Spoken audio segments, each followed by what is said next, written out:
நாங்க களத்துல தாங்க இருக்கிறோம். எங்க பின்னாடி 1 கோடி மக்கள் கட்சியில உறுப்பினரா சேர்ந்து இருக்கிறாங்க. 234 தொகுதிகளிலும் பொறுப்பாளர் இருக்கிறாங்க. 120 மாவட்டமாக பிரிக்கப்பட்டு 120 மாவட்ட செயலாளர்களை நியமிச்சிருக்கிறோம். நாளைக்கே சட்டமன்ற தேர்தல் வந்தா 234 தொகுதிகளிலும் போட்டியிடுவதற்கு எங்களிடம் வேட்பாளர்கள் இருக்கிறாங்க. பிஜேபி கட்சியில இருக்கிறாங்க. முதல்ல 234 தொகுதியில் ஆட்கள் இருக்காங்களா? யாருக்கு சொல்ல முடியும்? பிஜேபி தான் சொல்றாங்க. மத்தியில் ஆண்டுட்டு இருக்க கட்சி சார். தமிழ்நாட்டுல என்ன?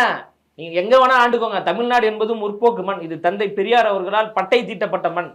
அம்பேத்கர் அவர்களுடைய கொள்கை கோட்பாடுகளால் பட்டை தீட்டப்பட்ட ஒரு மண். அப்ப 18% எப்படி வந்து? பாமகவினுடைய ஓட்டுங்க. கூட்டணி கட்சிகளுடைய ஓட்டெல்லாம் சேர்த்து வச்சுக்கிட்டு எங்களுடைய ஓட்டுன்னு எதுக்கு ஏமாத்துறீங்கன்னு தான் கேள்வி. பிஜேபியுடைய வாக்கு வங்கி எவ்வளவு?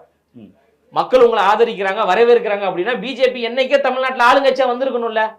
ஏன் உங்களால வர முடியல? அண்ணாமலை ஏன் ஜெயிக்கல? அது சொல்லுங்க. நீங்க அவர் வாய்க்கிலேயே பேசுறாருல. ஏன் அண்ணாமலை சட்டமன்ற தேர்தலையும் ஜெயிக்கல, நாடாளுமன்ற தேர்தலையும் ஜெயிக்கல? எங்க பொதுச் செயலாளரை பார்த்து பேசுவதற்கு அண்ணாமலைக்கு எந்த தகுதியும் கிடையாது.